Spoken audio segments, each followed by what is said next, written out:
الحمد لله نحمده ونستعينه ونستغفره ونؤمن به ونتوكل عليه ونعوذ بالله من شرور أنفسنا ومن سيئات أعمالنا من يهده الله فلا مضل له ومن يضلله فلا هادي له ونشهد أن لا إله إلا الله وحده لا شريك له ونشهد أن محمدا عبده ورسوله أرسله بالحق بشيرا ونذيرا وداعيا إلى الله بإذنه وسراجا منيرا أو كما قال عليه الصلاة والسلام كل أمة يدخلون الجنة إلا من آبى قيل من آبى قال من أطاعني فقد آبى وقال تعالى وما أرسلناك إلا رحمة للعالمين إن الله وملائكته يصلون على النبي يا أيها الذين آمنوا صلوا عليه وسلموا تسليما সকলে মনে মনে দরুদ ইব্রাহিম পড়ি আল্লাহুম্মা সাল্লি আলা মুহাম্মাদ ওয়া আলা আলি মুহাম্মাদ কামা সাল্লাইতা আলা ইব্রাহিম ওয়া আলা আলি ইব্রাহিম ইন্নাকা হামিদুম মাজিদ আল্লাহুম্মা বারিক আলা মুহাম্মাদ ওয়া আলা আলি মুহাম্মাদ কামা বারাকতা আলা ইব্রাহিম ওয়া আলা আলি ইব্রাহিম ইন্নাকা হামিদুম মাজিদ وقال تعالى وما أرسلناك إلا رحمة للعالمين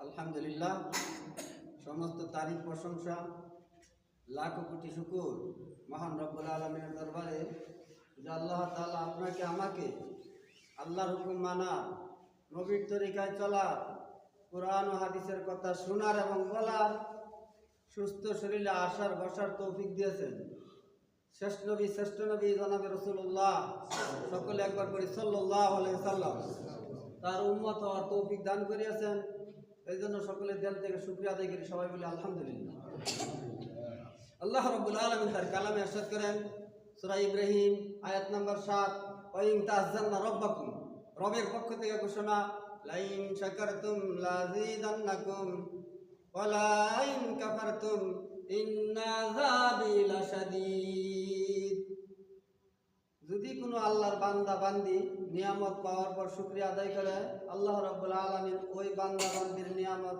বাড়ায় দেয় বলি সুবহানাল্লাহ যেই বান্দা নিয়ামতের শুকরগুজার আদায় করলো না ওই বান্দাকে কঠিন আযাবে গ্রেফতার করা হবে বলি নাউজুবিল্লাহ আর খুতবা শোনার হক আদায় করে যে ব্যক্তি খুতবা শুনে যে ব্যক্তি কোরআন এবং হাদিসের আলোচনা শোনার সময় মনোযোগ দিয়া চুপ করিয়া বসিয়া কথা শুনে ওই ব্যক্তির উপর আল্লাহ রহমত বর্ষিত হয় বলে সুবহানাল্লাহ কোনো মুমিন বান্দা যদি একবার বলে সুবহানাল্লাহ আসমান এবং জমিনের মাঝখানে ফাঁকা জায়গাটুকু নেক দ্বারা ভরপুর করিয়া দেয় আরেকবার বলে সুবহানাল্লাহ আমরা এখানে আসছি এটা একটা জিকিরের মাজলিস 7 দিন পরে পরে একটা ক্লাস হয় এটা একটা ক্লাস এটা একটা শিক্ষার জায়গা আমাদের জন্য আল্লাহ রাসূল কি বলছেন সৎ কাজের আদেশ অসৎ কাজের নিষেধ এগুলা 7 দিন পর পর আমরা কি করি একটা ক্লাস করি এই একটা সুযোগ আল্লাহ তাআলা আমাদেরকে করে দিয়েছেন এটার মধ্যে আমাদের অনেক শিক্ষা আছে এই শিক্ষা যদি আমরা কেউ গ্রহণ করি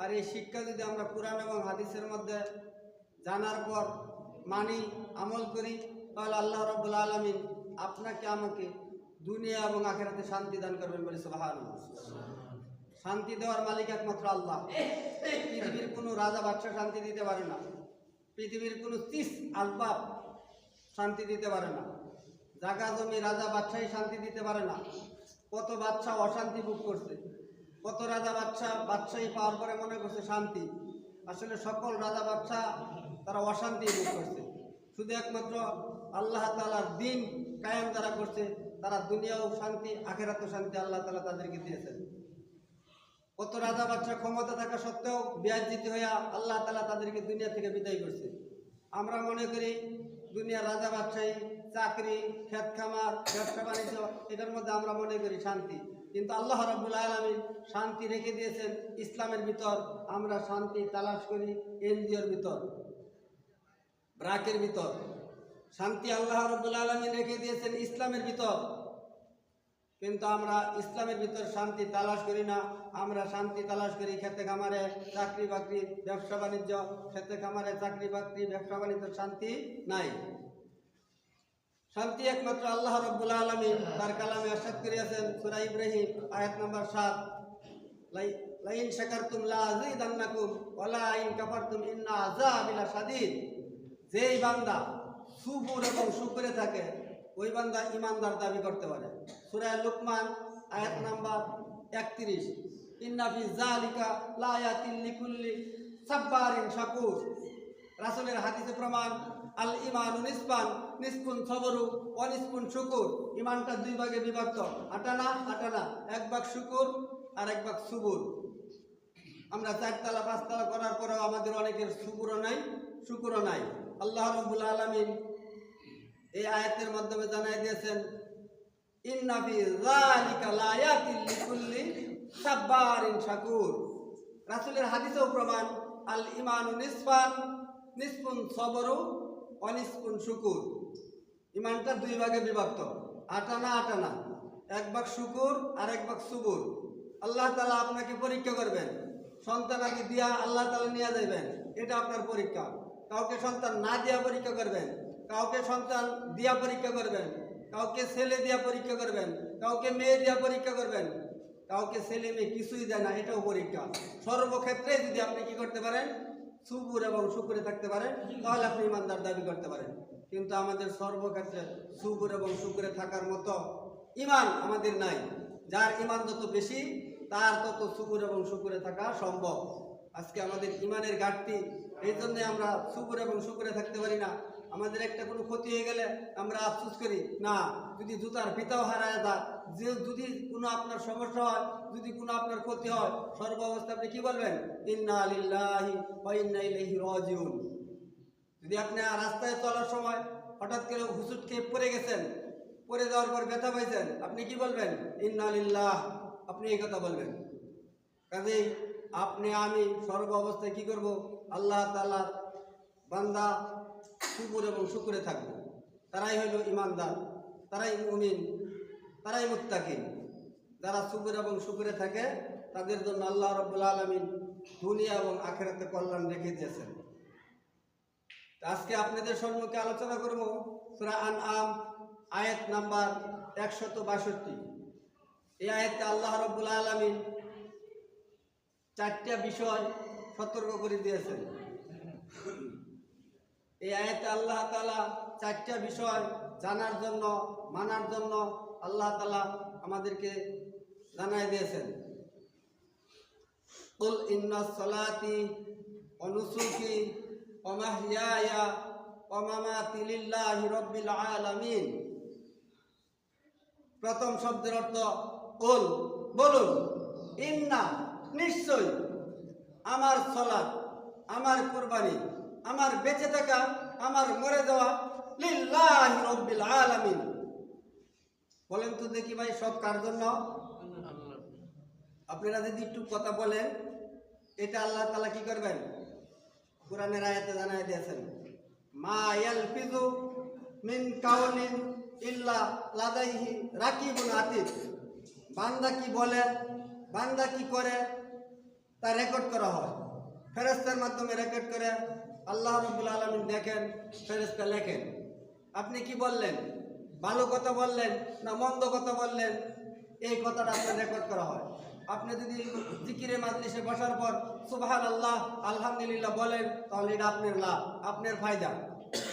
মুমিন বান্দা যদি একবার বলে আলহামদুলিল্লাহ, ওই মুমিন বান্দার জন্য আল্লাহ রাব্বুল আলামিন জান্নাতের 8টি দরজা খুলিয়ে দেয়। বলি সুবহানাল্লাহ। আজকে দেখা যায় আমরা দুনিয়াদারি করতে করতে জুমার দিন পিছে পড়ে যাই, কিন্তু জুমার দিন সবার আগে আসলে কি ফজিলত এটা আমরা সকলেই জানি। জুমার দিন সবার আগে আসলে উট কুরবানির সওয়াব পাওয়া যায়, এটা কি আমরা নতুন শুনি, সবসময় শুনে থাকি। জুমার দিন সবার আগে যে মসজিদে প্রবেশ করে তার আমলনামায় একটা উট কুরবানির সওয়াব দেওয়া হয়। এটা ভাই আপনাদের জানা আছে না? সকলের জানা আছে, কিন্তু আমাদের অভাব মানা নাই, জানবার বাকি নাই, খালি বাকি রয়েছে কি মানবার। আজকে যে জুমার দিন, বোঝাই যায় না যে জুমার দিন, যে এখন মানুষ আজান হওয়ার পরে মানুষ আসে, কিন্তু 7 দিনে একটা দিন, গরিবের হজের দিন, যদি একটু বিবেচনা করি যা আমি সবার আগে যাওয়ার জন্য নিয়ত করলাম, আজকেও যদি নিয়ত করি যে আগামী শুক্রবারে যেন সবার আগের কাতারে যেন আমি বসতে পারি, আমারে যেন আল্লাহ তাআলা উট কুরবানির নেকি দেয়, এই নিয়তটা যদি আমি করতে পারি, বুখারী শরীফের হাদিস ইন্নামাল আমালু বিন্নিয়াত, যদি ভালো কাজের একটা নিয়ত করে, ওই নিয়ত করার সাথে সাথে আল্লাহ তাআলা তার আমলনামায় নেকি দিয়ে দেয়, বলে সুবহানাল্লাহ। কিন্তু আমরা 2 কানে শুনলাম, শোনার পরে মানলাম না, সামিনা ওয়া আতানা, তোমরা যা শুনো দলিল সহকারে প্রমাণ সহকারে যদি হয় তাই তোমরা কি করো, মানো। সামিনা ওয়া আতানা, শোনার পরে আমার মানা ফরজ হয়ে যায়, কিন্তু আমি শুনলাম মানলাম না, এই শোনার কোনো আমার ফায়দা হাসিল করতে পারবে না। এই জন্য আপনাদের সম্মুখে সূরা আল-আম আয়াত নম্বর 162 একটা আয়াতের আলোচনা করব, যদি আল্লাহ পাক পাশাপাশি সুযোগ দেয় একটা হাদিস, ওই হাদিসের আলোচনাও করব, আর যদি সুযোগ না হয় তাহলে একটা আয়াতের আলোচনা করেই শেষ করব। যেহেতু আমরা 80 পরে যাইতে গেছে আগে, দুনিয়ার সব কাজে আমরা আগে যাইতে পারি, কিন্তু দিনের কাজে আমরা আগে যাইতে পারি না। সাহাবী আজমাইনরা দিনের কাজে আগে যাইতেন, দুনিয়ার কাজে পিছিয়ে যাইতেন। সাহাবী আজমাইনরা দুনিয়াও করতেন, আখিরাতও করতেন। তাদের আখিরাত আর আমাদের আখিরাত করা কতটুকু পার্থক্য? তারা আখিরাত করতেন ঠিকঠাক, দুনিয়া করতেন টুকটাক। আমরা আখিরাত করি টুকটাক, দুনিয়া করি ঠিকঠাক। যে দুনিয়া ক্ষণস্থায়ী, আল্লাহ রাসূল সাল্লাল্লাহু আলাইহি সাল্লাম বলেছেন, আদ-দুনিয়া ফানিয়াতুন ওয়াল আখিরাতু বাকিয়াতুন, আখিরাতটা চিরস্থায়ী, দুনিয়াটা ক্ষণস্থায়ী। দুনিয়ার সুখ নয়, দুনিয়ার দুঃখ নয়। যদি কোনো মানুষ দুনিয়ার সুখ পছন্দ করে, এই সুখটা চিরস্থায়ী না, এই সুখটা কি ক্ষণস্থায়ী। আর দুনিয়ার সুখ তো সুখই না। মনে করেন আপনি একটা সুখের একটা বাড়ি করলেন, একটা এসি গাড়ি করলেন, একটা এসি বাড়ি করলেন, এটা আপনি মনে করতেছেন আমি একটা সুখের বাড়ি করলাম, একটা সুখের গাড়ি করলাম। এই সুখটা কি চিরদিনের জন্য না, এই সুখটা কি ক্ষণস্থায়ী।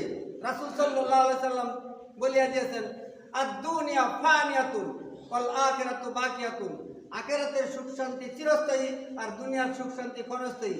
আর দুনিয়ার সুখ তো সুখই নয়, আখিরাতের সুখ বড় সুখ হয়, আর আখিরাতের দুঃখ বড় দুঃখ।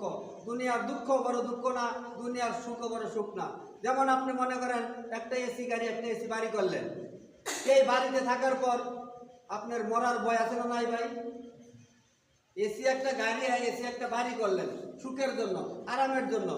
এই শান্তির বাড়ি, এই শান্তির গাড়িতে আপনি চিরস্থায়ী থাকতে পারবেন না। আপনার মরার ভয় আছে, আপনি বৃদ্ধ হয়ে যাবেন, আপনার শরীরে চুলকানি আছে, আপনার সর্দি কাশি আছে। এটা দুনিয়ার সুখ না, আখিরাতের সুখ বড় সুখ। যে সুখ আল্লাহ তাআলা আপনার জন্য রেখে দিয়েছেন, ওই সুখ আল্লাহ তাআলা যদি আপনাকে দেয়, ওই সুখ পাওয়ার পর আপনার মরার ভয় নাই, বুড়া হইবেন না, সর্দি কাশি নাই, চুলকানি নাই, শুরু আছে তো শেষ নাই। ওটা হইল চিরস্থায়ী সুখ। ওই চিরস্থায়ী সুখের জন্য আমরা বেশি মেহনত করি না, ক্ষণস্থায়ী সুখের জন্যই আমরা বেশি মেহনত করি। চিরস্থায়ী সুখের জন্য আমরা বেশি সময় দেই না, ক্ষণস্থায়ী সুখের জন্য, দুনিয়ার জন্য আমরা বেশি সময় দেই। আর সাহাবী আজমাইনরা আখিরাতের জন্য বেশি সময় খরচ করতেন, দুনিয়ার জন্য কম সময় খরচ করতেন। কিন্তু আমরা দুনিয়ার জন্য সময়টা বেশি হারি, আখিরাতের জন্য সময়টা আমরা কম হারি। আল্লাহ তাআলা তার কালামে ইরশাদ করেন, কুল ইন্না সলাতি ওয়া নুসুকি ওয়া মাহইয়ায়া ওয়া মামাতি লিল্লাহি রাব্বিল আলামিন। আমার সালাত, আমার কুরবানি, আমার বেঁচে থাকা, আমার মরে যাওয়া লিল্লাহি রাব্বিল আলামিন, শুধু একমাত্র আল্লাহর জন্য। সাহাবীদের মরে যাওয়া, সাহাবীদের বেঁচে থাকা আল্লাহর জন্য হইতো। আপনার মরে যাওয়া, আপনার বেঁচে থাকা আল্লাহর জন্য হয় না। সাহাবীদের মরে যাওয়াটা আল্লাহর জন্য হইতো, তাদের বেঁচে থাকাটাও আল্লাহর জন্য হইতো। আপনার মরে যাওয়াটাও আল্লাহর জন্য হয় না, বেঁচে থাকাটাও আল্লাহর জন্য হয় না। কিভাবে হয় না? দেখেন, সাহাবী আজমাইন আল্লাহকে খুশি করার জন্য, দিন কায়েম করার জন্য একে অপরকে মারত, যুদ্ধ করত। আপনি মারেন, দেশ নেওয়ার জন্য, আপনি মারেন জায়গা জমি নেওয়ার জন্য, সাহাবী আজমিনে মারতেন আখেরাত পাওয়ার জন্য, আপনি একে অপরকে মারেন দুনিয়া পাওয়ার জন্য। এক দেশ থাকার পরেও আরেক দেশ দখল করার জন্য মারধর চলছে, গোলাগুলি চলছে। কিন্তু দেখেন আপনার মারা আপনার মরা আল্লাহর জন্য হয় না। হযরত আলী রাদিয়াল্লাহু তাআলা আনহু যুদ্ধক্ষেত্রে যাওয়ার পর এক বেদিনকে শুয়াইলেন। বেদিনকে কতল করার অবস্থায় বেদিন কি করলেন? আলী রাদিয়াল্লাহু তাআলা আনহুর মুখের ভিতরে থুতু মারলেন। দিন কায়েমের জন্য সাহাবীরা যুদ্ধ করতেন। বেদিনকে নিচে শোয়ানোর পর কতল করা অবস্থায় এই মুহূর্তে বেদিন আলী রাদিয়াল্লাহু তাআলা আনহুর মুখের ভিতরে থুতু মারলেন। বুঝলে একটু উত্তর দিলে খুশি হইতাম।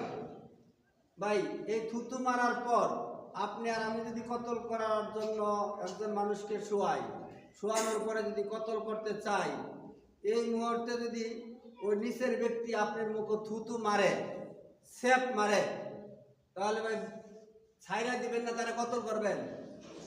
কতল করবেন। মাশাআল্লাহ, তাহলে তো বুঝছেন কথাটা। জিজ্ঞাসা করার অর্থ হইল এটাই, আপনি খুদবার আলোচনাটা আমার দিকে খেয়াল আছে কিনা। যদি বাড়িতে খেয়াল থাকে, যদি জমিনে খেয়াল থাকে, যদি মেশিনের দিকে খেয়াল থাকে, তাহলে আপনার আলোচনা কাজে লাগবে। আলোচনার দিকে অল্প সময় খেয়াল করে শুনেন। অনেক মানুষ আলোচনা শোনার সময় খেয়াল করে শোনে না, ওয়াজ নসিহত কম হয় না, সভা সমিতি কম হয় না। কয়জন মানুষ পরিবর্তন হইতেছে? পরিবর্তন নাই, এটাই সমস্যা। তাহলে আমরা কি বললাম? আলী রাদিয়াল্লাহু তাআলা আনহু কতল করার অবস্থায় যখন থুতু মারলেন, আপনি আর আমি হইলে কি করতাম ভাই? তাড়াতাড়ি কতল করতাম না দেরি করতাম? না ছাইড়ে দিতাম? ছাড়তাম না। যখন আলী রাদিয়াল্লাহু তাআলা আনহুর মুখের ভিতরে থুতু মারলেন, সঙ্গে সঙ্গে ওই বেদিনকে আলী রাদিয়াল্লাহু তাআলা আনহু ছেড়ে দিলেন।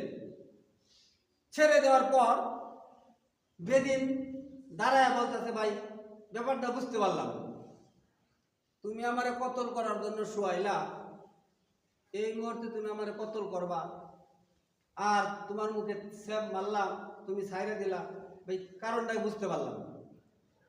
তখন আলী রাদিয়াল্লাহু তাআলা আনহু বলে, বেদিন তুমি জানো তোমাকে আমি কতল করব, আমার হাত থেকে বাঁচার সুযোগ নাই, বাঁচার জন্য তুমি রিকোয়েস্ট করতে পারো, তারপরে তুমি সেব কেন মারলা? বেদিন বলতেছে, আমি জানি তোমার হাত থেকে বাঁচার কোনো সুযোগ নাই, আর আমি কতল হয়ে যাওয়ার পর প্রতিশোধ নেওয়ার কোনো ক্ষমতা নাই। আমি শেষবারের মতো কিছু না পাইয়া তুমি যে আমার কতল করবা, এই জন্য আমি তোমার মুখে থুতু মারলাম। আমি প্রতিশোধ নেওয়ার তো সুযোগ নাই, শেষবারের মতো তোমার মুখে থুতু মারলাম, তুমি যেন আমার তাড়াতাড়ি কতল করে দাও। মানে রাগটা একটু বেশি উঠলে কি করবো? তাড়াতাড়ি কতল করবো। এই কথা শোনার পর আলী রাদিয়াল্লাহু তাআলা আনহু বলেন, হে বেদিন, আল্লাহ রাব্বুল আলামিন বান্দার অন্তরের খবর রাখেন, বান্দার কলব দেখেন। আলা ইন্না ফিল জান্নাতিল মুদগা ইযা সালুহাত সালুহাল জাসাদু কুল্লু ওয়া ইযা ফাসাদাত ফাসাদাত জাসাদু কুল্লু আলা ওয়া হিয়াল কাল।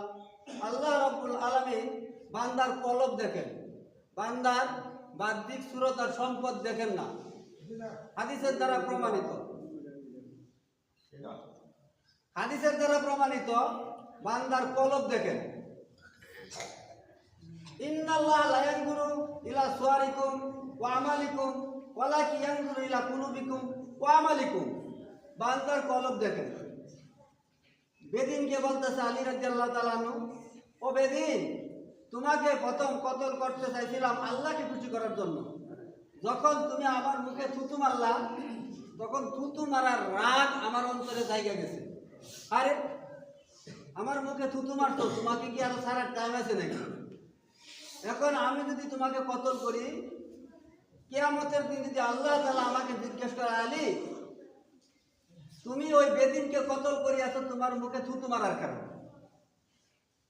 সূরা মুলুক 13 নম্বর আয়াত, ইন্নাহু আলিমুম বিযাতিস সুদূর। এই আয়াত আল্লাহ তাআলা জানাইলেন, ও বেদিন, আল্লাহ বান্দার অন্তরের খবর রাখেন, বলি একবার সুবহানাল্লাহ। এইবার যদি তোমার কতল করি, তাহলে আল্লাহ তাআলা যদি জিজ্ঞেস করে যে তোমার মুখে থুতু মারার কারণে তুমি কতল করছো, তাহলে কিয়ামতের দিন আমি আল্লাহ তাআলার নিকট জবাব দিতে পারবো না। তাহলে আমার এই কতলটা হয় আমার মন খুশি করার জন্য, আর প্রথম তোমাকে কতল করতে চাইছিলাম আল্লাহকে খুশি করার জন্য। যুদ্ধের ময়দানে প্রথম কতল করার উদ্দেশ্য ছিল আল্লাহকে খুশি করার জন্য, দিন কায়েমের জন্য। কিন্তু যখন থুতু মারলেন তখন তার মন পরিবর্তন হয়ে গেলেন, আরে আমার মুখে থুতু মারছে কিভাবে আরে চাই। পরিবর্তন হয় কি হয় না ভাই? পরিবর্তন হয়ে গেছে। এই জন্য আলী বললেন, বেদুইন তুমি বুঝতে পারো নাই, থুতু মারার কারণে আমি তোমাকে ছেড়ে দিলাম, যেন আমার এই নিয়ত হয়ে গেছে থুতু মারতে আর ছাড়া যাবে না। আল্লাহ তাআলার নিকট আমি জবাব দিতে পারবো না, কিয়ামতের দিন আমি মারার কেসে আসামি হয়ে যাবো যে আমি থুতু মারার কারণে তোমার কতল করছি, এই কারণে আমি তোমাকে ছাড়িয়ে দিয়েছি। বেদিন বলে, ভাই তোমাদের ধর্মটা না কতই সুন্দর ভাই, বুঝবার আমার আর বাকি নাই, আমাকে তোমার রাসূলের নিকট নিয়ে যাও, এক্ষুনি আমি ইসলাম গ্রহণ করবো, বলি সুবহানাল্লাহ। তাহলে দেখেন, আল্লাহর জন্য কতল করা কারে কয় আর নিজের জন্য কতল করা কারে কয়? দেশ নেওয়ার জন্য যে এক দেশের মানুষ আরেক দেশকে মারতেছে, এটা কি ভাই আল্লাহকে খুশি করার জন্য মারে? জায়গা জমি নেওয়ার জন্য, গাছ নেওয়ার জন্য মারতেছে, এটা আল্লাহকে খুশি করার জন্য মারা হয় না। এই আয়াতে চারটা কথাই বলছেন ভাই। কয়টা কথা এই আয়াতে? বলুন ইন্না, নিশ্চয় আমার সালাত, আমার কুরবানি, আমার বেঁচে থাকা, আমার মরে যাওয়া লিল্লাহি রাব্বিল আলামিন, সবাই কার জন্য? আল্লাহর জন্য। এইবার দেখেন, আলোচনা শোনার পর একটু বিবেচনা করবেন, সালাত কি আপনার জন্য হয় না আল্লাহর জন্য হয়? সালাত কুরবানিটা কি আপনার জন্য হয় না আল্লাহর জন্য হয়? এটা কিন্তু বুঝাইলাম যে মারতেছেন আপনি আর আমি যে মারতে আছি, এই মারাটা কিন্তু আল্লাহর জন্য হয় না ভাই। আল্লাহর জন্য হয়েছে, আপনি তো বুঝলেন কথাটা। যারা দেশ নেওয়ার জন্য, জমি নেওয়ার জন্য, রাজা বাদশাহী পাওয়ার জন্য একে অপরকে মারতেছে, এদের মারাটা একটা আল্লাহর জন্য হয় না। এবার আপনি লক্ষ্য করুন, আপনার সালাতটা কি আল্লাহর জন্য হয় কিনা, আপনার কুরবানিটা আল্লাহর জন্য হয় কিনা। আবু জেহেল, উতবা, সাইবা তারাও কুরবানি করতেন, বেজিনরাও কুরবানি করতেন। কুরবানি করার পর কাবা ঘরের ওয়ালের ভিতরে রক্ত নিয়ে লাগাইতেন। কাফেরেরাও কুরবানি করতেন, কুরবানি করার পর কাফেরেরা রক্ত নিয়ে কাবা ঘরে লাগাইতেন। যখন কাবা ঘরে রক্ত লাগায়, আল্লাহ তাআলা আয়াত নাযিল করে শোনায় দিলেন। সূরার নাম হলো সূরা হজ, আয়াত নাম্বার 37। লা ইয়ানালাল্লাহা লুহুমুহা ওয়ালা দিমাউহা ওয়ালাকিন ইয়ানালুহুত তাকওয়া মিনকুম। আমি কুরবানির রক্তও নেই না, চামড়াও নেই না, গোশতও নেই না, হাড্ডিও নেই না, আমি নেই তাকওয়া, পরহেজগারি, ভয়ভীতি। আপনি যে কুরবানিটা করলেন, আল্লাহ কিন্তু কুরবানির বস্তু চামড়া কিছুই নেয় না, নেয়? আল্লাহ কি নেয়? তাকওয়া, ভয়ভীতি। আপনি কি আল্লাহর জন্য কুরবানি করছেন না কুরবানির সময় ৬০০০ টাকার গোশত আমার কিনুনি লাগে, একটা শেয়ার হয়ে যায় কুরবানি করি, এরকম নিয়ত যদি থাকে তাহলে আপনার কুরবানি আল্লাহর জন্য হয় না। এই তো কয়টা কথা কইছে ভাই? 4টা কথা কইছে, অল্প অল্প করে 4টা কথা বলবো। অনেকে আসে খাসি খায়, গরু খায় না, এই জন্য খাসি কুরবানি দেয়। অনেকে আছে খাসি খায় না, গরু খায়, গরু কুরবানি দেয়। অনেকে আছে ৫-৬ হাজার টাকার গোশত আমার এমনি কিনুন লাগে, শেয়ার হয়। কিন্তু আল্লাহকে খুশি করার জন্য যদি কোনো মানুষ কুরবানি দেয়, তাহলে তাদের স্বেচ্ছা একমাত্র আল্লাহর জন্যই দিতে হয়। সে এই কথা বলতে পারবো না যে মানুষ কি বলবে, এলাকার মধ্যে আমি একজন ধনাঢ্য ব্যক্তি, আমি যদি কুরবানি না দেই মানুষ কি বলবে। এই এরাদা অন্তরে যদি আপনার থাকে, এই কল্পনা যদি আপনার অন্তরে থাকে, তাহলে আপনার কুরবানি বাতিল। এখন আপনার কুরবানির কথা অল্প সময় বললাম, এখন নামাজের কথাটা বলি। নামাজ সবচেয়ে বড় ইবাদত, সকল ইবাদতের মাথা নামাজ। সকল ইবাদতের মাথা কি ভাই? নামাজ। লা দিনা লিমান লা সালাতা লাহু, যার নামাজ নাই তার দিন ধর্মই নাই। লা ঈমানা লিমান লা সালাতা লাহু, যার নামাজ নাই তার ঈমানও নাই। মান তারাকা সালাতা মুতাআম্মিদান ফাকাদ কাফারা, ইচ্ছাকৃতভাবে যে সালাত ছাড়িয়া দেশে কাফের হয়ে যায়।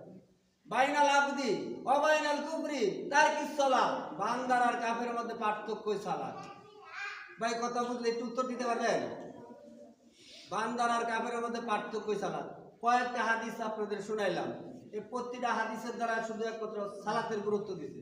আপনার সালাতটা কি আল্লাহর জন্য হয়, না আপনার সালাতটা আল্লাহ খুশি হয়, না শয়তান খুশি হয়, না আপনি খুশি হন? আজকে আমরা যারা আসছি সবাই আল্লাহকে খুশি করার জন্য সালাত আদায় করতে আসছি, ঠিক কিনা ভাই? সবাই আল্লাহকে খুশি করার জন্য আসছি। এবার আপনার কাছে প্রশ্ন, আপনার মসজিদের ইমাম সাহেবের 35,000 টাকা হারাইছে। ভাই কয় হাজার টাকা হারাইছে বললাম?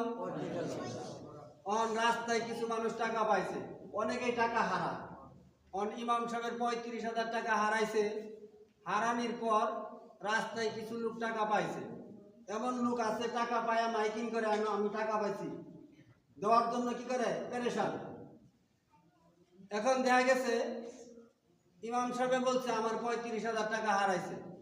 এখন আপনাদের এলাকার কিছু মানুষ টাকা পাইছে, দেখা গেছে ওই ব্যাগের ভিতরে 35,000 নাই, 2,000 কম আছে, বা 30,000 আছে, বা 2,000 কম আছে। তাহলে আপনারা বলেন তো ওই টাকাটা কি ইমাম সাহেবের? ইমাম সাহেব হারাইছে কয় হাজার? এখন আপনি পাইছেন, আপনার ব্যাগে উড়াই দেখছেন আমার ব্যাগে 35,000 নাই, 30,000। তাহলে এই টাকা মনে অন্য আরেকজনে হারাইছে, তাই না ভাই? আমরা তো এটাই বুঝি নাকি? আর যদি আপনার ব্যাগে 35,000 থাকে তাহলে আপনি কি মনে করবেন যে না ইমাম সাহেবেরও 35, আমার ব্যাগও আছে 35, তাহলে এটা ইমাম সাহেবের আর কেন না, তাই তো ভাই? এবার আপনার কাছে আমি বিবেচনা দিলাম, আপনার বোঝানোর জন্য আইছি, আপনার কষ্ট দেওয়ার জন্য আসি নাই।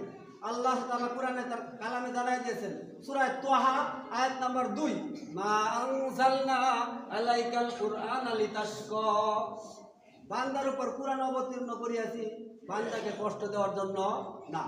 আপনি যে আপনার ছেলেরে মহব্বত করেন, আপনার ছেলেরে কি আপনি কষ্ট দিতে চান? আপনার মেয়ের কি কষ্ট দিতে চান? আপনার ছেলের প্রতি, আপনার মেয়ের প্রতি আপনার কত মহব্বত, হাজারো গুণ বেশি আল্লাহ তাআলা আপনার প্রতি বেশি মহব্বত। তা আল্লাহ তাআলা এত মহব্বত করার পর আল্লাহ কি আপনার কষ্ট দিতে চান? আপনি যেরকম আপনার ছেলের কষ্ট দিতে চান না, আপনি আপনার ছেলের তেজপুত্র করবেন না। যদি আপনার ছেলের নিশারু হয়, যদি আপনার ছেলে জায়গা সম্পদ বিক্রি করে খাইতে থাকে, লুটপাট করতে থাকে, আপনার বুকে যদি ড্যাগার ধরে, রাত্রেবেলা আমাদের পাশের এক গ্রামের এক লোকের যায় সন্তান তার বাপের ধরছে, বিবি কিনা লিখে জমি লিখে দিয়ে দেবে। তাহলে এইবার আপনার এত মহব্বতের সন্তান যখন আপনার বুকের উপর এরকম ছুরি ধরছে, তখন কি ভাই আপনার ছেলের প্রতি মহব্বত আছে? আছে? আপনি কি জানেন আমাদের এলাকায় বাবা হয়ে ছেলের উপর কেস করে জেল খাটাইছে? তাহলে এত মহব্বতের ছেলে, ওখানে কেসটা আছে, পুলিশে কয় এরকম কেস এটাই পাইছে যে বাবা হয়ে ছেলের উপর কেস করছে, ওটা অস্বাভাবিক। আরেকটা স্বাভাবিক শুনেন, যে ব্যক্তি নামাজ পড়ে না ওই ব্যক্তির কাজ হলো তার বাপের ওই ছেলের প্রতি বিচার ডাকা। যদি ছেলে না নিজে যদি না পারে, বাপে যদি না পারে, ওই ছেলের প্রতি কেস করা উচিত যে আমার ছেলে নামাজ পড়ে না, পুলিশ দিয়ে ধরায় দেওয়া উচিত। এরকম খবর আমি পাইছি। কিন্তু আপনার বোঝানোর জন্য এই কথাটা বলতেছি, আপনি বললেন 35,000 হল ইমাম সাহেব। এবার আপনার কাছে জিজ্ঞাসা, সূরা আনআম আয়াত নাম্বার 162, এই আয়াতে 4টা কথা আপনারা জানাইলেন। বলুন, ইন্না নিশ্চয় আমার সালাত, আমার কুরবানি, আমার বেঁচে থাকা, আমার মরে যাওয়া লিল্লাহি রাব্বিল আলামিন। ভাই কার জন্য? এবার আল্লাহর জন্য সালাত দৈনিক কয় ওয়াক্ত ভাই? দৈনিক যদি 5 ওয়াক্ত হয় তাহলে ভাই 7 দিনে কয় ওয়াক্ত? 35 ওয়াক্ত। এখন আমি মনে করি আপনারা যে কতক্ষণ বুঝাইলাম, যদি কোনো মানুষ 35 ওয়াক্ত সালাত পড়ে তাহলে এটা কার জন্য? ইমাম সাহেবের 35,000 থাকলে কার জন্য? ইমাম সাহেবের নাকি? 2-4,000 কম হলে তো ইমাম সাহেবের না? না দিবেন? দিবেন না। এখন আপনার মতো একজন ব্যক্তি 5 ওয়াক্ত সালাত মসজিদে আদায় করে, তারও বউ গোলাপান, বিবি বাচ্চা, স্ত্রী পুত্র তা আছে, তারও দুনিয়ার সুখ শান্তি কামনা আছে, সেও দুনিয়া খুঁজে। আপনার মতো একজন ব্যক্তি গাড়ি চালা, ড্রাইভার, সেও দুনিয়ার সুখ শান্তি খুঁজে। আপনার মতো একজন ব্যক্তি কৃষক, সেও দুনিয়ার সুখ শান্তি খুঁজে। আপনার মতো একজন কৃষক 5 ওয়াক্ত নামাজ মসজিদে পড়ে আছে না নাই? আছে। আপনার পাশেরই এক ভাই, আপনার পাশেরই এক ভাই আপনার সাথে খেতেও কাজ করে, আবার মসজিদে এসে সালাত আদায় করে, আবার আজান দেন। তো ওই ভাই যদি পারে, আপনি কেন পারেন না? এটা ভাই আপনার কি বুঝানোর জন্য বলতেছি না? আপনার পাশেরই এক ভাই গাড়ি চালা, গাড়ি তালা মারে তো মসজিদে নামাজ পড়তে পারে, ভাই আপনি গাড়ি চালায় কেন পারেন? আপনারই পাশেরই এক ভাই চাকরি করেন, আপনার পাশেরই এক বন্ধু স্কুলে লেখাপড়া করে, অনেক ছাত্র দেখি 5 ওয়াক্ত নামাজ পড়ে, তা আপনার ছেলে যে পড়ে না, আপনি কি করবেন? কুল্লুকুম রাইন কুল্লুকুম মাসউলুন আন রায়াতি ইয়াউমাল কিয়ামা, কিয়ামতের দিন আপনার হিসাব তো দিবেনই, আপনার ছেলের হিসাবও দিতে হবে। আপনার ছেলেরে দুনিয়াদারি করানোর জন্য যদি অলসতা দেখেন, প্রাইভেটে না গেলে দমক দেন, একটা কাজের জন্য অর্ডার দিচ্ছেন, কাজটা না করলে দমক দেন, কিন্তু নামাজ আসছে না, কয়জন দমক দিলেন? এই হিসাব আপনার আল্লাহর কাছে দিতে হবে। আজকে আপনারা যে সলাতে আসছেন, আমাদের কাছে একটা কথা জিজ্ঞাসা, আপনারা যে আজকে সলাত আদায় করার জন্য আসছেন, সকালবেলা উঠতে কার ছেলেরে বলছেন যে আজকে শুক্রবার, বেটা জুমার দিন সবার আগে যেন মসজিদে যাইতে পারো? এরকম একজন আছেন কি? দেখাইতে পারবেন? একজনও দেখার নাই যে আমার ছেলেরে বলছি আজকে জুমার দিন যে বেটা মসজিদে যাও সবার আগে, বলছিলেন? এই হিসাবে আপনার পুরাপুরি দিতে হবে, এটা আপনার কি বিশ্বাস হয় না? সূরা হামিম সাজদা 33 নম্বর আয়াত, ওমান আহসানু কাওলাম মিম্মান দাআ ইলাল্লাহ ওয়া আমিলা সালিহান ওয়া ক্বালা ইন্নানি মিনাল মুসলিমিন। ওই ব্যক্তির কথার চেয়ে ভালো কথা আর কার হইতে পারে? যে নিজে নেক আমল করে, অন্যকে নেক আমলের জন্য উৎসাহিত করে, দাওয়াত দেয়। আজকে আপনার ছেলেরে কেন বলতে পারলেন না যে বেটা জুমার দিন মসজিদের জন্য সবার আগে যাইতে দেখি? সবার আগে আসলে কি হয় এটা আপনারা সবাই জানেন। বক্তার কথা শুনতে শুনতে শ্রোতারা সবাই বক্তা। আপনি যে বললেন না এই কথাটা, কিয়ামতের দিন আল্লাহ তাআলা আপনাকে ধরবে যে তুমি তোমার ছেলেরে দুনিয়াদারি করার জন্য যেভাবে পেলা দিছিলা, যেভাবে দমক দিছিলা, এইভাবে আখিরাত করার জন্য কয়টা দমক দিয়েছে? তাহলে আমরা দেখেন, এই যে কথাগুলা বলতেছি, এই কথাগুলা কুরআন এবং হাদিস থেকে বলতেছি, দলিল সহকারে, প্রমাণ সহকারে আপনাদেরকে বোঝানোর চেষ্টা করছি। তাহলে আজকে দেখা গেল আপনারা এখানে একজন লোক দেখাইতে পারলেন না, কিন্তু কিয়ামতের দিন আপনি কি জবাব দিবেন? ইয়াউমাইযিন তুহাদ্দিসু আকবারাহা, আপনি যে জায়গায় বসে রয়েছেন এই জায়গাটা আপনার সাক্ষী দেব। আপনি কোন জায়গায় কোন জমিনে বসে রইলেন, কি করলেন, ওই জমিন সাক্ষী দেব। শুধু জমিন সাক্ষী নয়, আপনার হাত পাও সাক্ষী দেব। সূরা ইয়াসিন 65 নম্বর আয়াত, আল ইয়াউমা নাখতিমু আলা আফওয়াহিহিম ওয়া তুকাল্লিমুনা আইদিহিম ওয়া তাশহাদু আরজুলুহুম বিমা কানু ইয়াকসিবুন। তোমার জীবনে তুমি কি করছো আর না করছো। ভাই দুনিয়াতে তো মানুষ মুখ দিয়ে মিথ্যা কথা কয়া জিতার জন্য অনেক কৌশল অবলম্বন করে, যদিও তার আইনে ঠগা, কিন্তু মুখ দিয়া মিথ্যা কয়া জিতার জন্য অনেক চেষ্টা করে, ফাঁকিবাজি করে। কিয়ামতের মাঠেও কিছু মানুষ যাওয়ার পর দুনিয়াতে মিথ্যা কইতে কইতে তার একটা অভ্যাস হয়ে গেছে, কিয়ামতের মাঠেও মানুষ ওই আল্লাহ তাআলার সামনে দাঁড়ায় মিথ্যা কথা বলা শুরু করবে। কি বলবো?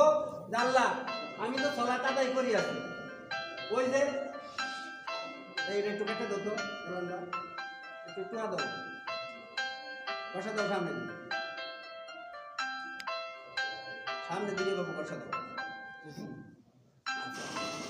আল্লাহ রাব্বুল আলামিন তার কালামে ইরশাদ করেন, ওই সমস্ত মানুষকে কিয়ামতের দিন জিজ্ঞাসা করবে, তুমি তোমার ছেলে, তুমি তোমার মেয়েকে নামাজের জন্য কতটুকু আদেশ করিয়াছো?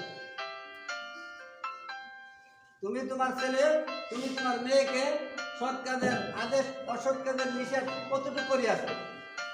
কারণ করবেন যে সৎ কাজের আদেশ, অসৎ কাজের নিষেধ, এটা তো আপনি নিজেই সৎ কাজ ভালো করে করেন না, আপনার ছেলেকে কিভাবে বলবেন?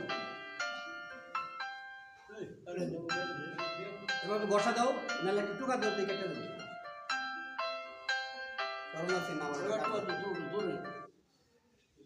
আচ্ছা, এখন আপনাদের কাছে আমার কথাই 4টা কথাই আলোচনা করে শেষ করব। একটা হাদিস বলছিলাম, হয়তো বলার সুযোগ হতো না, আর আপনাদের আশার দেখার অবস্থায় মনে হয় যে এখন মতো খুতবা শুরু করতেছি। আপনারা যে এত বড় সুন্দর মসজিদ করলেন, মান বানা লিল্লাহি মাসজিদান বানা আল্লাহু লাহু বাইতান ফিল জান্নাহ, যে ব্যক্তি মসজিদ নির্মাণ করে ওই ব্যক্তির জন্য আল্লাহ তাআলা জান্নাতে বাড়ি নির্মাণ করে, বলে সুবহানাল্লাহ। কিন্তু মসজিদ নির্মাণ করে এত সুন্দর বড় একটা মসজিদ নির্মাণ করলেন, এই মসজিদের হক হলো সালাত আদায় করা। আপনি বিশাল একটা মুড়ের ভিতরে সুন্দর একটা দোকান দিলেন, লক্ষ লক্ষ টাকার মাল উড়াইলেন, উড়ানোর পর লাভের আশায় তো করলেন, কি ভাই লাভের আশায় না? এখন ওই দোকানটা যদি বছরে একদিনও শাটার না খুলেন তাহলে আপনার দোকানে কত লাভ আসতে পারে? আরো ক্ষতি না? এত সুন্দর বিশাল মসজিদ করলেন, কত টাকা পয়সা খরচ করলেন, কত সময় খরচ করলেন। এই মসজিদটা তৈরি করতে আপনাদের এলাকার মানুষের অনেক শ্রম গেছে, অনেক কষ্ট হয়েছে, অনেক টাকা গেছে। আল্লাহ তাআলা দুইটা জিনিসের বিনিময়ে জান্নাত দেয়। সূরা তওবা আয়াত নাম্বার 111। এই আয়াতে আল্লাহ রাব্বুল আলামিন জানায় দিয়েছেন বান্দাকে জান্নাত দিবেন দুইটা জিনিসের বিনিময়, জান আর মাল। কয়টা জিনিসের বিনিময়? জান আর মাল। সূরা তওবা 111 নম্বর আয়াত। এই আয়াতে আল্লাহ রাব্বুল আলামিন চাইলেন জান আর মালের বিনিময় জান্নাত দিবেন। আপনারা মসজিদে যে সাজাইছেন এটা কিন্তু আপনার জানও গেছে, মালও গেছে। এই টাকা দিয়ে আপনারা মসজিদটা সাজাইছেন, আমরা শেরপুর থেকে আইসা আমরা টাকা দিই নাই, আপনাদের এলাকার মানুষের কাছে টাকা উঠাইছেন, তাই তো ভাই? এই টাকাটা উড়ায় এত সুন্দর একটা মসজিদ বানাইলেন। এই মসজিদটা বানায় আপনারা কি করলেন? কিরকম লাভবান হইলেন? ওই ব্যক্তি মুড়ে দোকান দেওয়ার পর যদি শাটার জীবনে না খুলে, বছরে একদিনও না খুলে, ওই ব্যক্তি যেরকম ক্ষতিগ্রস্তের মধ্যে আছে আপনি ওই রকম ক্ষতিগ্রস্তের মধ্যে আছেন। এত সুন্দর মসজিদ বানায় 5 ওয়াক্ত নামাজ পড়লেন, আপনি বুঝে থাকলে বলেন যে আসলে আমি ক্ষতির মধ্যে আছি না লাভবানের মধ্যে আছি? আল্লাহ তাআলা তার কালামে ইরশাদ করেন সূরা আসর, ওয়াল আসর, কসম খায় বলতেছেন, কসম না খায় বললেও চলতো, কিন্তু আল্লাহ তাআলা কসম খায় বললেন ইন্নাল ইনসানা লাফি খুসর, নিশ্চয় নিশ্চয় মানুষ ক্ষতির ভিতরে নিপতিত আছে। ইল্লাল লাযিনা আমানু, যারা ঈমান আনছে তারা ব্যতীত, ওয়া আমিলুস সালিহাত, যারা আমলে সালেহ করছে তারা ব্যতীত, ওয়া তাওয়াসাউ বিল হক, যারা হকের উপর দাওয়াত দিছে তারা ব্যতীত, ওয়া তাওয়াসাউ বিস সবর, যারা সবর করছে তারা ব্যতীত। কিন্তু আপনার সুবরও নাই, হকের উপর দাওয়াতও নাই। আজকে আপনার নিজের ছেলেরই আপনি বলতে পারলেন না যে আজকে জুমার দিন সবার আগে যেন যাইতে পারো, এই কথাটা আপনি বলতে পারলেন না, তাহলে আপনি হকের উপর দাওয়াতটা কিভাবে দিলেন? নবী রাসূলুল্লাহ হকের উপর দাওয়াত দিতেন, নিজের ছেলে মেয়ে স্ত্রী পুত্রকে তারা এরকম দাওয়াত দিতেন। দাওয়াত গ্রহণ না করলে কিস্তির ভিতরে উড়াইছে না, চোখের সামনে হাবুডুবু খায়া পানি পইরা মরছে। নূহ আলাইহিস সালামের পুত্র, 4 জন পুত্র, হাম, শাম, এফাস, কেনান, 3 জন পুত্র আল্লাহ তাআলার কথা মানলেন, নবীর কথা মানলেন, স্ত্রীর ভিতরে উড়াইলেন। 1 জন পুত্র কেনান আল্লাহর কথা মানে নাই, আর নূহ আলাইহিস সালামের স্ত্রীও আল্লাহর কথা মানে নাই। নবীদের মধ্যে 2 জন নবীর স্ত্রী আল্লাহর কথা মানে নাই, অস্বীকার করছে, আর টিটকারি মস্কারি করছে। নূহ আলাইহিস সালামরে পাবলিকে মার দেওয়ার পর নূহ আলাইহিস সালামের স্ত্রী কইতো কি দেয়া যে পাগলটারে মারো কেন? বলি নাউজুবিল্লাহ। একজন নবী কি ভাই পাগল থাকতে পারে? নূহ আলাইহিস সালাম মানুষকে দাওয়াত দিতেন, 950 বছর দাওয়াত দিলেন। দাওয়াত দেওয়ার পর মানুষ কি করতেন? হক কথা বলার পর আল হাক্কু মুররুন ওয়ালাউ কানা দুররুন, হক কথা তিতা, উচিত কথায় বন্ধু বাজার, কথা বাদ দিলে বিড়াল বাজার। হক কথা বলার পর নূহ আলাইহিস সালামকে মানুষ মায়ের দূর করতো। মায়ের দূর করার পর ওই নূহ আলাইহিস সালামের স্ত্রী যা কইতো, এই কি হয়েছে তোমরা এই পাগলটারে খালি মারো কেন? তাহলে 2 জন নবীর স্ত্রী, লূত আলাইহিস সালামের স্ত্রী ইসলাম গ্রহণ করে নাই, নবীর কথা মানে নাই। আর নূহ আলাইহিস সালামের পুত্র 4 জনের থেকে 1 জন কথা মানে নাই, আর 3 জন মানছে। আর 1 জন যে মানছে না, না মানার কারণে ওই নূহ আলাইহিস সালাম তার পুত্রকে কিস্তির মতো উঠাইছে ভাই। নূহ আলাইহিস সালামের পুত্র বলছে তোর আল্লাহর পানি কত আছে দেখবো, যদি পাহাড়ের উপরে উঠবো। নূহ আলাইহিস সালামের পুত্র যেটা ইসলাম গ্রহণ করে নাই, আল্লাহকে মানে নাই, নবীকে মানে নাই, সেই পুত্র তার বাবারে বলছে তোর আল্লাহর পানি কত আছে দেখবো, আমি জুতি পাহাড়ের উপরে উঠবো। কেনান মনে করছে জুতি পাহাড় কইরা পানি যাইতে পারতো না, আল্লাহর কুদরত, আল্লাহর পানি। জুতি পাহাড়ের উপরে কেনান হাবুডুবু খায় মরছে। আর বাপ আর পুত কত মহব্বত, তারপরেও একবার অন্তরে অন্তরে মহব্বত করছেন। আল্লাহ তাআলা অন্তরের খবর জানেন বিদায় নূহরে বলছে, নূহ তুমি যদি ছেলে বলে আহাল পরিবার বলে দাবি করো, তুমি যদি আরে নৌকায় উড়াইতে চাও, তোমার নবুয়তি কেটে দেওয়া হবে। তাহলে আপনারটা মনে হয় থাকবো, আমারটা মনে হয় থাকবো, ঠিক হয়? আমার ছেলে যদি এরকম না মানে, আমার ছেলের সাথে যদি আমি এক প্লেটে খানা খাই, আমার ছেলের নিয়ে যদি আমি এক জায়গায় ভাত খাই, তাহলে আমারও আল্লাহ ছাড়বে না। আমি যদি জুব্বা লাগায়া পাঞ্জাবি লাগায়া সারাদিন তসবিলে ঘুরি, আমার ছেলেকে, আমার মেয়েকে, আমার স্ত্রীকে যদি আমি শাসন না করি, শাসনের লাঠি ঘরে লটকায় রাখা সুন্নত। খালি মসজিদে খুতবা দেওয়ার সময় লাঠির হাতে রাখা সুন্নত না, শাসনের লাঠি ঘরে লটকায় রাখা সুন্নত। আপনার স্ত্রীর প্রতি, আপনার ছেলের প্রতি, আপনার মেয়ের প্রতি আপনি দমক দিবেন, আপনি শাসনকর্তা। যদি শাসন না করেন, কিয়ামতের দিন আপনি জবাব দিতে পারবেন না। কাজেই আপনি আমি যে কথাটা শুনলাম, এই কথাটা যেন মানতে পারি। আল্লাহ রাব্বুল আলামিন সকলকে মানার তৌফিক দান করুন। সকলে বলে আমিন।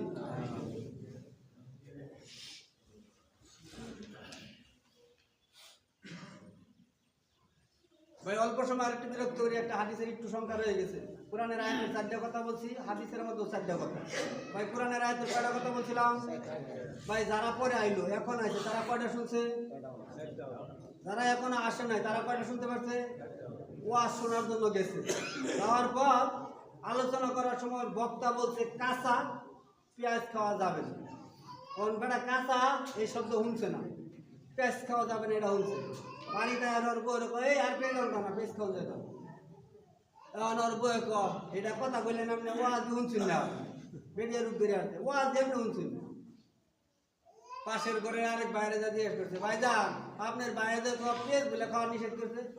কৌ শুনছেই না, ওয়াজ কাঁচা পেঁয়াজ খাওয়া নিষেধ করছে। কাঁচা আমি শুনছেই না, খালি শুনছে কোনা নি পেঁয়াজ।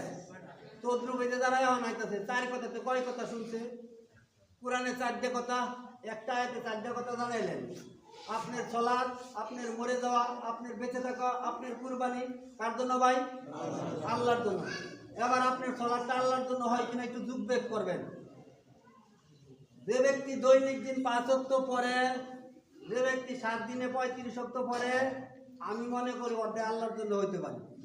আর আমি যদি ইমাম সাহেব 7 দিনে 1 ওয়াক্ত পড়ি, আপনি জানা থাকলে উত্তর দিবেন আমারটা কি আল্লাহর জন্য হয়েছে?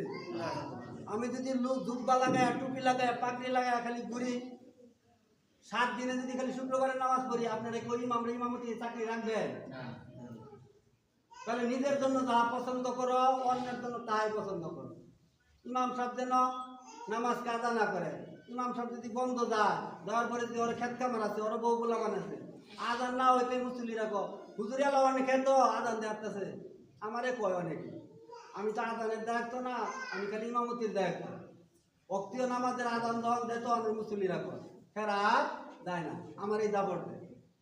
কিন্তু নিজের জন্য যা পছন্দ করলেন, অন্যের জন্য তা পছন্দ করলেন না। কিন্তু 35 ওয়াক্তের জায়গাতে ভাই আপনারা 1 ওয়াক্ত বললেন, আপনারই তো এক ভাই 35 ওয়াক্ত বললো, ওই ভাইয়ের যদি অসুবিধা না হয়, ভাই আপনার কেন অসুবিধা হয়? আপনি যদি একটু চিন্তা করেন, একটু বিবেচনা করেন, তাহলে কি ভাই আপনার দ্বারা করা সম্ভব না? আপনি যদি মনে করেন আমার ভাই, সেও 5 ওয়াক্ত করতে পারে, আজান দিতে পারে, আর যে আজান দেয় আমার মনে হয় তার একটু সময়টা বেশি দেয়, কি কই? আর আপনি পরে আইলেন, যে ব্যক্তি আজান দেয় ওই ব্যক্তির তো বউ গোলাবান খেত কামার পেট আছে না নাই? তো ওই ব্যক্তিরও সংসারই করে, ওই ব্যক্তি 5 ওয়াক্ত নামাজ পড়ে। হয়তো আপনি মনে করবেন ইমাম সব বেতন নেয়, মুয়াজ্জিন বেতন নেয়, এবার ইমাম আর মুয়াজ্জিন বেতন নেয়, কয়টা বেতন নেয়, ওরকম বেতন যদি আপনারা দেওয়া আপনি চলতো না। আমি আমার এক মুসলিরে বলছিলাম, তোর আদালত দোল লাগতো না, তারপরে তোর নামাজও পড়ান লাগতো না, আমার লগে লগে মসজিদে যাবি আর আমি তাও তোরে 5,000 মাসে দিব, পাবি? পাইতো না। তো ভাই হয়তো আপনারা মনে করবেন ইমামেরই কাজ এটা, মুয়াজ্জিনেরই কাজ এটা, কিন্তু না, আপনাদেরও এই কাজটাই, সকলের জন্য এই কাজটা। সবাই যদি একটু চিন্তা করেন যে তারা 5 ওয়াক্ত পড়তে পারে, আমরা কেন পারি না? আমরাও যদি নিয়ত করি, চেষ্টা করি, আমরাও সকলেই পড়তে পারবো। আজকে যেরকম আপনারা সবাই আসতে পারছেন, কালকে জোহরের সময় ইচ্ছা করলে নিয়ত করলে আসা সম্ভব না অসম্ভব? সম্ভব।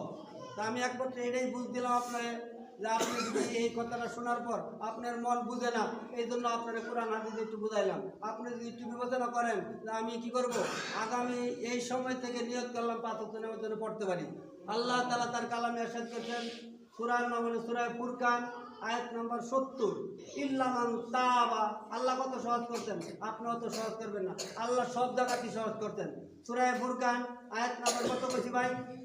70। এই আয়াতটা আপনারা দেখবেন, আল্লাহ তাআলা কত সহজ করে দিলেন।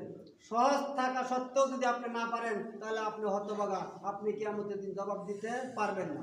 সূরা ফুরকান 70 নম্বর আয়াতে বলছেন, ইল্লা মান তাবা, যদি তারা তওবা করে, ওয়া আমানা, যদি নতুন করে ঈমান আনে, ওয়া আমিলা আমালান সালিহান ফাউলাইকা ইউবাদদিলুল্লাহু সাইয়্যাতিহিম হাসানাহ। আল্লাহ রাব্বুল আলামিন আপনার পিছনের জিন্দেগির গুনাহ মাফ করিয়ে দিবেন, বলে সুবহানাল্লাহ। শুধু গুনাহ মাফ করিয়াই শেষ করবেন না, ফাউলাইকা ইউবাদদিলুল্লাহু সাইয়্যাতিহিম হাসানাহ, ওই গুনার জায়গাগুলো নেকি দিয়ে পূর্ণ করে দিবেন, বলি সুবহানাল্লাহ। আল্লাহ রাব্বুল আলামিন আপনাকে আমাকে যে কিছু কথা শুনলাম, এই কথার উপর আমল করার মানার তৌফিক দান করে সকলে বলে আমিন। আর আমরা দুইটা শিক্ষা নিব। একটা শিক্ষা হইলো, এই যে মুরব্বী কিছু মানুষ মসজিদে ঢুকতেছে, এর কাছে যদি শিক্ষা নেন তাহলে আগামী শুক্রবারে খুতবা শেষ হয়ে গেলে আকামত শুরু হলে ঢুকবেন। আর যদি এইটা নিয়ত করেন যে না, আগের কাতার ওরা আসতে পারলো আগে, আগামী জুমা আমিও আগে যাবো, যদি এই নিয়ত করেন, বুখারী শরীফের প্রথম হাদিস ইন্নামাল আমালু বিন্নিয়াত, যদি বান্দা ভালো কাজের নিয়ত করে আল্লাহ তাআলা করার সুযোগ দেয়। যদি আপনি নিয়ত করেন আল্লাহ করার অবশ্যই সুযোগ দেব। আল্লাহ তাআলা আপনাকে আমাকে যে কিছু কথা শুনলাম, এই কথাগুলো মানার আমল করার তৌফিক দান করে সকলে বলে আমিন।